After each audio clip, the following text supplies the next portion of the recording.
Passion, drive, and patience. The formula for winning championships is also what keeps your ride or die alive. eBay Motors has everything you need to maintain your vehicle and level it up to peak performance. Superchargers, roof racks, exhaust kits, LED headlights, and more. Whether you're into speed, power, or style, eBay Motors has you covered. With over 122 million parts for your number one ride or die, you'll always find exactly what you're looking for. And with eBay Guaranteed Fit, your part is guaranteed to fit your ride every time or your money back. Because with eBay Motors, you're burning rubber, not cash. With all the parts you need at the prices you want, it's easy to make your car the MVP and bring home huge wins. Keep your ride or die alive at ebaymotors.com. Eligible items only. Exclusions apply. See ebaymotors.com. Every team, every topic, everywhere. This is Believe. Last year, they went and took it. He struck him out looking. This year, the Texas Rangers win the World Series. They're here to run it back. It's over. This is Believe in Texas Rangers, hosted by Mitch Ferreldis. That trip to Philadelphia was far from brotherly and very far from lovely. Welcome into Believe in Texas Rangers. Be sure if you like what you're listening to, you rate 5 stars, you put on notifications so that you never miss an episode, and you tell your friends about Believe in Texas Rangers, where they can get the audio or the YouTube podcast. You can find every YouTube podcast on Believe in Texas Rangers' YouTube page, and you can listen to every podcast on Apple, Spotify, or through the Believe podcast landing page. Yeah, that was bad. To put it bluntly, for what happened to the Rangers in Philadelphia. 3-game sweep. They've fallen under 500 for the first time in the Bruce Bochy era, which I guess that felt fascinating at first. The more I think about it, I think eventually there's going to be some strife that you deal with and you fall under. But at the same time, the expectation of bringing in a Bruce Bochy to be the manager of this ball club is that you're not going to suck, to put it bluntly. And you're going to be good enough that this team is going to be at a high level of competition for years to come. And again, they're coming off a World Series victory. And right now, they just don't look like, and they're not healthy enough to be the team that just won the World Series. Like, case in point, that's the simple answer. And they happened to run into a buzzsaw in Philadelphia who is cruising right now. One of the best teams in baseball this year. They have 14 losses? 14! And we're almost done with May. It was going to be a challenge either way. It's bad enough when you don't have the offense necessary to support some of the good pitching that happened in this series. They're in a rough spot right now. The exact range as far as how things have gone: 3-game sweep, 4 consecutive losses going back to the Angels Sunday game, and then 10 losses in the last 12 games for the Rangers. And that immediately after they had taken a good chunk of games from the Tigers, the Royals, the A's. Like, the Rangers had gotten themselves back into a groove. And then all of a sudden they lost it. Swept by the Rockies, 1 win against the Guardians, 1 win against the Angels, and then swept by the Phillies. Been swept twice in a 12-game span. That's not good, obviously. But what's it going to take to get better? It's hard to say right now because the injuries are starting to mount. They got Dane Dunning back, but he essentially swapped places with John Gray, who went to the injured list after he had to be removed from his start back on Tuesday. Things are rough right now. Are they going to get better against the Minnesota Twins, who are, and we'll talk about this with Bobby Nightengale coming up, you'll hear, one of the more streaky teams in baseball. Maybe this is their chance to get back into the consistency column, at least. But right now, the series against the Phillies kind of shed a light on just all the problems that the Rangers are dealing with right now. outside of the fact that they're beat to hell, they're just not producing offensively. And one guy that might be a reason as to why the offense is struggling, I'm not saying it's all on him, but someone that this team certainly relied on to be a catalyst for the offense, and that's Evan Carter. Evan Carter right now is in a 2 for 31 slump and is 7 for 46 throughout the month of May. And he's got a complete batting average below 200 right now. Now, if it wasn't for how good his defense has been, and he made a stellar diving catch yesterday and then doubled up Bryce Harper at first base, I think if it weren't for his defense, we'd be having a different conversation. But right now, the offense is kind of diminishing the defensive side of Evan Carter. And Bruce Bochy said after the game, he's trying to find his game right now. He will be a better player for having gone through some failure. And that's fine. And he's young enough that you figure he'll get himself out of this funk eventually. We were kind of hinting at the same idea with Wyatt Langford. Like, he's too good to be struggling right now. The difference is now Wyatt's hurt, and we don't know when Wyatt is going to come back. It might be a few more weeks before we even sniff a rehab assignment. Evan, on the other hand, has been battling a back issue. As far as we know, he's played through it, or it hasn't been significant enough that it has required injured list time. But he's in an interesting spot because 41 games in, 201, 5 homers, 15 RBIs, but only a 678 OPS. It's not a feasible offensive bat you can keep on the roster when your team is struggling the way it is. Like, as we mentioned, they've lost 10 out of 12, and they're now 3 games below 500.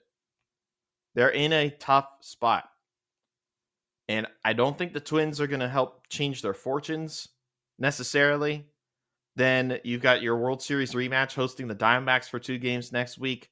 And then after that, you get the Miami Marlins. So maybe that'll be a nice reprieve. But for right now, they got to kind of ride the pine a bit and take the hits that are coming, because it's hits that's lacking, but they're getting hit hard these last couple of days. If we're going to call that our stock down, we got some stock up, and some very encouraging stock up. It's Corey Seager. Last 7 games, he's been 9 for 25. He's homered 4 times. He's walked 8 times. A good chunk of those are intentional, but the point still stands. In his last 15, he's 17 for 55 with 6 home runs, 12 walks. The month of May, he's raised his batting average from 236 to 253. In the month of May in total, he's 20 for 72 with 6 home runs, 11 driven in, 13 walks, 3 intentional walks. And he's slashing 278, 384, 542. He's, for lack of a better word, back, right? He's in the middle of a hitting streak right now. 1, 2, 3, 4, 5, 6, 7 game hitting streak. 2 of those games he had multiple hits. And just before, I mean, if you want to group in the amount of hits that he's had throughout games in this month, 1, 2, 3, 4 games in the entire month of May, he has not recorded a hit. So if nothing else, Corey is finding his stroke again at the plate. Granted, it's a lot of singles. He has 7 extra base hits of his 20 hits that he's had this month. But the power stroke is definitely there. 3 straight games having hit a home run. If nothing else, it's encouraging. I mean, he got the day off yesterday, so there's nothing to compare as far as how well he did yesterday. But I mean, can we say that he's their hottest hitter right now in a lineup that has struggled to produce offense? And if nothing else, it's very encouraging to see Corey look like Corey again. I don't know if he's going to rush that average all the way up to 300 in a moment's notice, but it this is important because he had spent the entire first month of the season really, really struggling. And right now, the Rangers need Corey more than ever. So for him to produce at this level throughout this past month, I think that's a sign of good things to come. And if anything, he could be a catalyst for the rest of the offense because Adolis Garcia hit a home run yesterday. Maybe if nothing else, those two can kind of motivate the rest of the offense going forward as they get ready to face Minnesota. Pitcher updates. As we mentioned, John Gray is going to the injured list. There's actually a slew of transactions that the Rangers had to make over the last few days. It goes back to the 20th of May. Davis Wenzel had been optioned back to Round Rock, and in his place, they selected the contract of Derek Hill from Round Rock. And then Derek made a great first impression in Game 1. He had a couple of hits to start his big league career. Austin Pruitt has been transferred from the 15 to the 60-day injured list. He's dealing with a right knee medical meniscus injury. That's not good. What is good, though, is that Brock Burke pitched in a rehab assignment last night. I think he got about an inning and some change in behind someone else who we'll mention in just a second. But Brock Burke making his way back from injury, that could be good for the bullpen, especially now that Pruitt has been transferred to the 60. Cody Bradford has also been transferred to the 60-day IL. As we mentioned, his return is taking a little bit longer, and he's actually been shut down from pitching. John Gray placed on the 15-day injured list. He's dealing with a right groin strain. And then back up in their places, Dane Dunning is back, and Jesus Tinoco, infamously known for allowing the 60-second home run to Aaron Judge. But more importantly, he's a right-handed arm for the bullpen that is getting his first shot this season. And then guys to keep an eye on in the minors. First would be Nabil Crismatt, who was signed to a minor league deal a couple of days ago. He has big league experience. He's had experience starting. He's had experience in late innings relief. He's kind of been all over the place, most notably with the Padres, but he's spent time with the Rockies as well. He could be an option that the Rangers could turn to. The other one would be, to keep an eye on, is Johnny Cueto, who got his second start in Round Rock last night. So the Rangers have a TBD slot for Sunday's game. Cueto's not going to be able to fill that spot just because of how it lines up with the rotation. There's a chance, I haven't looked at when the last time Jack Leiter pitched, but there's a chance they could go down that road again.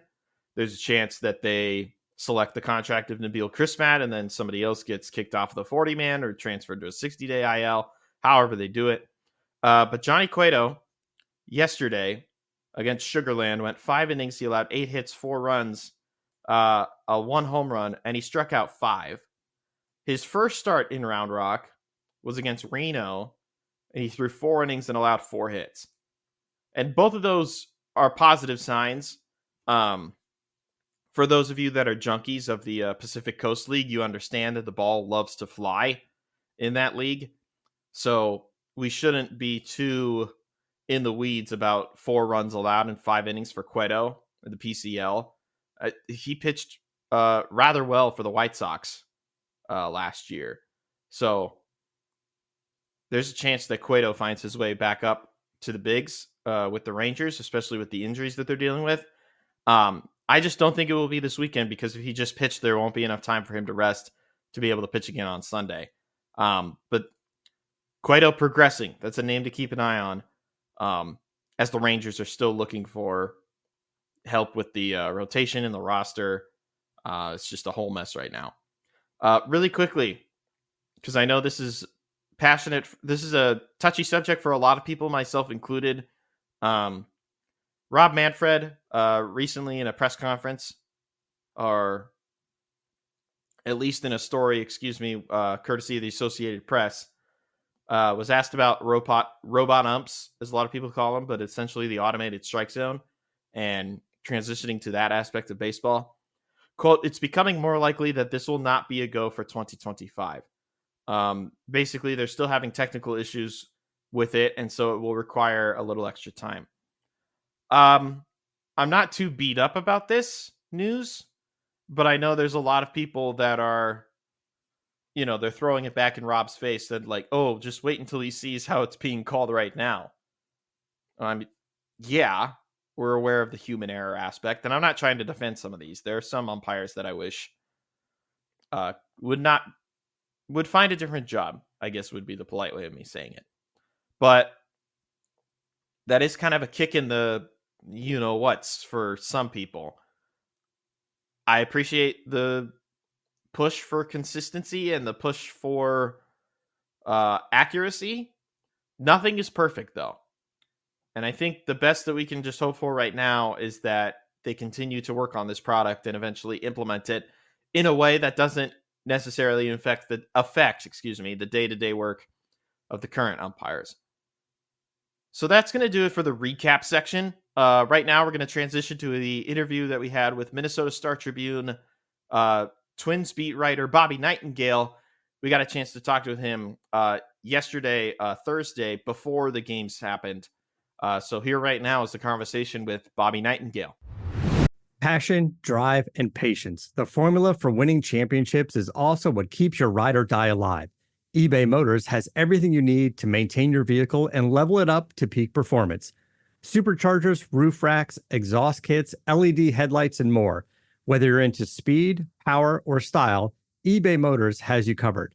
With over 122 million parts for your number one ride or die, you'll always find exactly what you're looking for. And with eBay Guaranteed Fit, your part is guaranteed to fit your ride every time or your money back.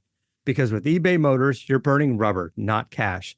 With all the parts you need at the prices you want, it's easy to make your car the MVP and bring home huge wins. Keep your ride or die alive at ebaymotors.com. Eligible items only. Exclusions apply. See ebaymotors.com. Welcome back. As we know, the Rangers are making their way to Minnesota for a 3-game set against the Twins. And I'll preface it by saying it's probably going to be a popular weekend when it comes to Minnesota and DFW sports in the Twin Cities.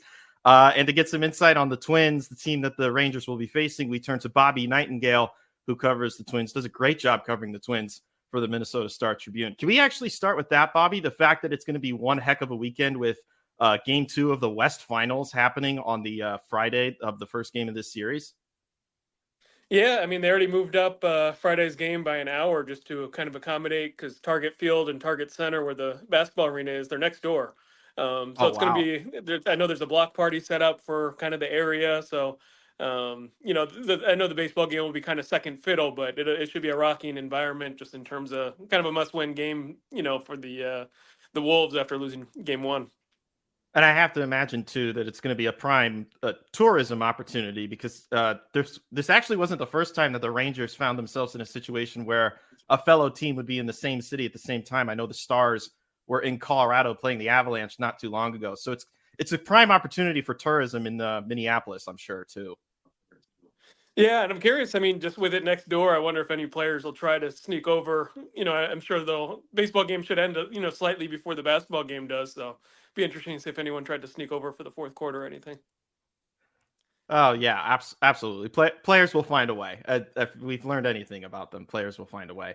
But, of course, this is a baseball podcast, so we don't want to get too into nitty-gritty about the city and the basketball. But I do want to ask about the Twins, because this is a team that, when I consider them last year, they finally break that playoff game losing skid. They get out of the wild card round against the Blue Jays. But this year's team, not necessarily from the 30,000 feet view of the reigning Central champs, just what is one thing that maybe most people wouldn't know about this year's version of the Twins?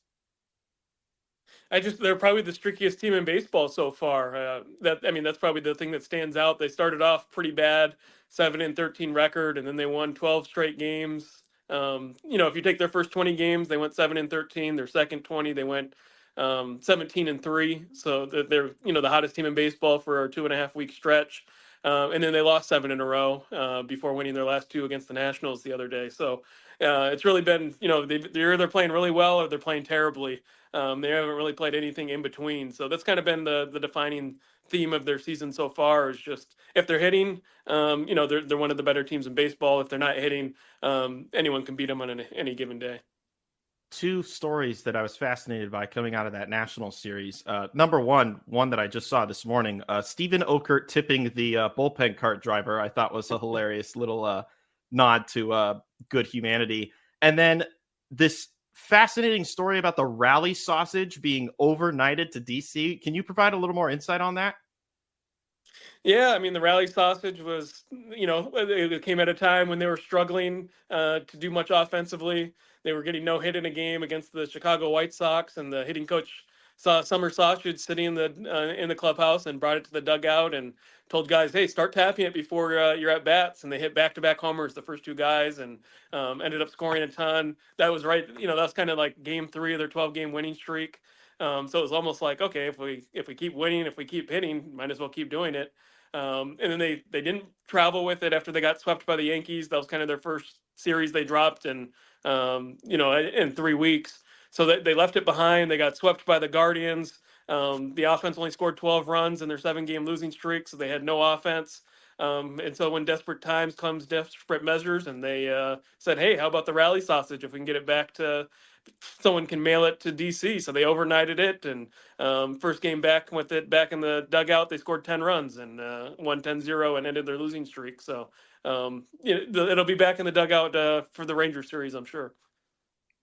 Bobby Nightengale, he's with the Star Tribune, joining us here talking about the Minnesota Twins. And one guy in particular that it's been an interesting career for Byron Buxton when you consider just how talented of a player he is, because we know he's wicked fast. He's really good defensively. He's got the power swing, but he's struggled to complete a full season. So I wonder, what is the reception around particularly Byron, given what he means to the city, but his inability to complete a full season? Yeah, I'd say, he probably gets more criticism just based off the fact that he hasn't played, 100 games. I don't know if he's ever done that maybe once in his career, but hasn't done it since 2017 or 2018 to play more than 92 games. So, he's kind of that lightning rod when they're doing well. He's, one of the most loved athletes. When they're struggling, fans look at him as kind of one of the first guys to blame. But like you said, I mean, he's electric when he's on the field. He's feeling healthier this year. Last year, he was DH only. He didn't feel good enough to play center field. They're hoping they'd kind of get him to a point where his knee felt good enough that he could play center field last year, and it never happened. This year, he's basically played center field almost every game he started, besides, there's been a few games where he's DH, but definitely their everyday center fielder when he's healthy. He's had one stint on the injured list this season, but it's just his defense. I mean, it just makes such a big difference when he's out there. You notice so many balls that fall when he's not there, and a backup's in center field. So I think that's probably the biggest difference. And then anything he can do offensively. I mean, the way they've been slumping, he just came off the injured list in Cleveland, and had a game in the ninth inning where he beat out a ground ball and then scored from second on an air to tie the game. And then when they finally ended their losing streak, he hit 2 homers. So he's a guy, I mean, when he's playing well, the whole team plays well. Another guy that kind of fits the descriptor of talented when he plays, but has been struggling with injuries the past few years, I would think, is Carlos Correa. And a lot of us have followed the very unique saga that led him back to the Twins after that 1 year, and then the opt-out, and then the crazy offseason. From your perspective, how was it received when he decided that he wanted to come back to Minnesota? Yeah, I mean, Twins fans were happy, just in terms of, they saw him in a 1-year sample size. I think everyone, probably 95% of the people in the organization and everyone outside the organization, thought that was it. He's going to sign somewhere else for a bigger contract. And he did get those contract offers, and just failed the physicals and found his way back in Minnesota.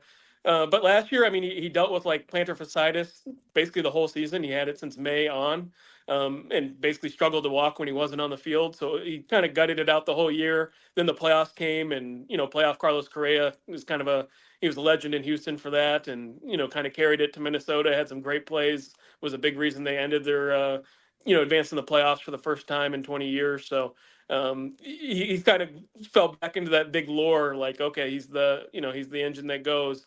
And this year you can tell he's healthier. The plantar fasciitis is behind him and hitting better. He had one stint on the injured list for an oblique thing, but other than that, he's been, playing great shortstop, hitting for more power than he did last year. and kind of looking like the guy he was in Houston.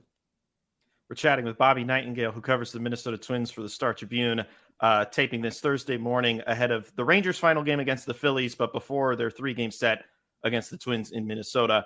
I'm fascinated by trades just in general, and there's 2 particular trades that I look at and I wonder, did those 2, in a sense, kind of cancel each other out in a way? The Jose Barrios trade in 2001 that netted you guys Austin Martin and Simeon Woods Richardson. But then the Tyler Mahle acquisition that saw the departure of Spencer Steer and Christian Encarnacion Strand. Like, from my perspective, it doesn't feel like the Twins were greatly negatively affected by the 2 of those deals. Yeah, I mean, if you look at it kind of big picture, like Barrios, he got a contract that I don't think the Twins were going to go to from Toronto. So you almost had to get something for him. Simeon Woods Richardson's now their number 5 starter. And pitching pretty well. He won't pitch in the Rangers series, but has like a 2.5 ERA so far this season. Austin Martin's in AAA, kind of bouncing back and forth this year, but he's been fine. He was a number 5 draft pick in his draft class. I don't know if he'll ever be a superstar, but he's a fine role player when he's up there. Contributes speed and defense so far, and if he ever turns into like a more consistent hitter, he's going to be more of an everyday type player. It was kind of neutral in that deal. It felt like that was one where you probably had to trade the starter if you weren't going to keep him long term. The Tyler Mahle one was, you took a shot and obviously it failed. Tyler Mahle only made a handful of starts for the Twins before he had Tommy John surgery. Obviously went over to Texas in free agency. The 2 guys they traded, it's definitely a huge loss in that trade. Like, you'd definitely rather have Steer. You'd rather have Encarnacion Strand. But I don't know if they would have had the same opportunities in Minnesota too, where, like Spencer Steer was basically a second baseman. They have Edward Julian, who's a young second baseman. At the time, they had Luis Arai. He was kind of blocked.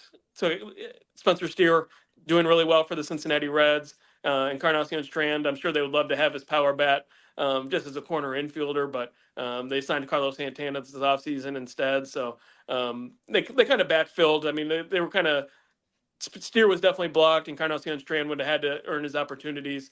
So they got better opportunities elsewhere. One trade flopped. One trade was kind of neutral, but I don't feel like it crushed the organization, losing those 2 pitchers afterwards.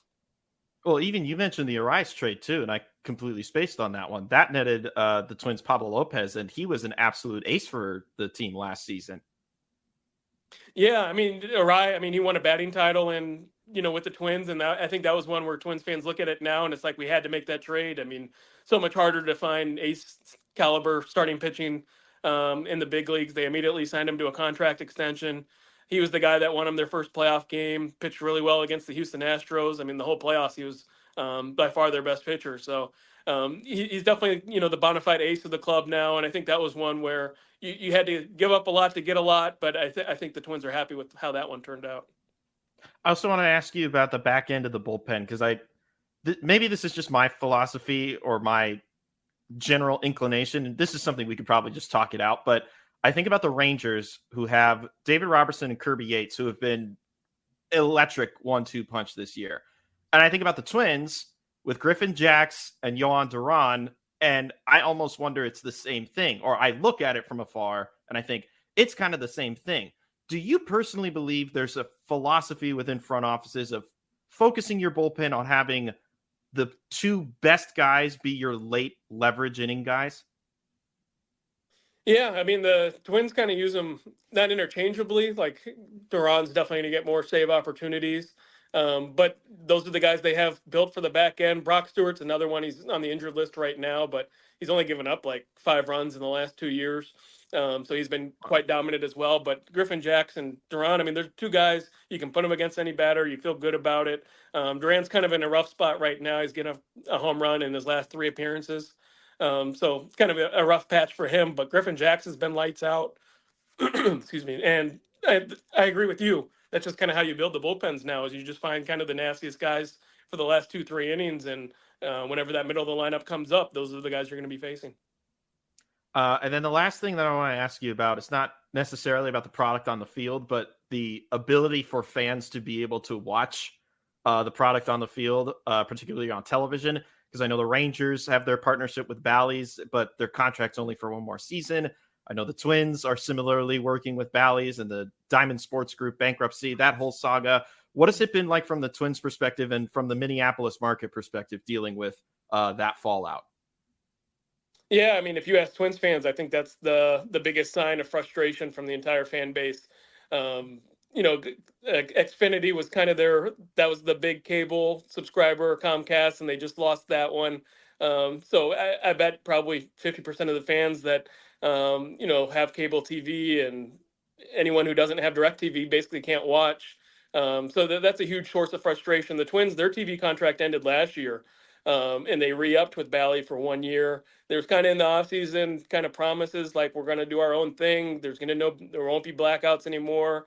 And it just didn't come to fruition. They went back to Bally's, and that's kind of the source of all the fans' frustration is you had a chance to get out of it. You could have done something differently. Instead, they definitely got more money out of going back to Diamond Sports and re-upping for one more year. But the fact that a lot of fans can't watch them right now, and like we mentioned at the beginning of the podcast, the Timberwolves doing so well. You can definitely tell kind of the interest is kind of lower than it should be just based off the fact of a lot of people can't watch games right now. It makes it difficult to support a team when you you can't watch them, of course. He's Bobby Nightengale. He covers the Twins for the Minnesota Star-Tribune, does a great job. Be sure to find him on all social channels and all the work that he does for the Star-Tribune. Bobby, thanks so much for taking the time. Appreciate it. Yeah, my pleasure. Thanks for having me. Once again, thanks to Bobby for taking the time and providing some insight on the Twins. As far as who you're going to see this weekend, we'll close with the guys that will be starting for the Rangers, and it's going to be Jose Urena getting the start today, Friday, against Bailey Ober. Michael Lorenzen will pitch Saturday against Chris Paddock, and then Sunday is a TBD, but then they've got to go against the ace of the Twins, Pablo Lopez. So it's going to be a tough weekend because those are three guys in the Twins rotation that have pitched exceptionally well in some starts this year. But that's going to do it for this edition of Believe in Texas Rangers. We will be back after the Twins series is complete and get you ready for the World Series rematch at Globe Life Field. So until that time, believe in Texas Rangers.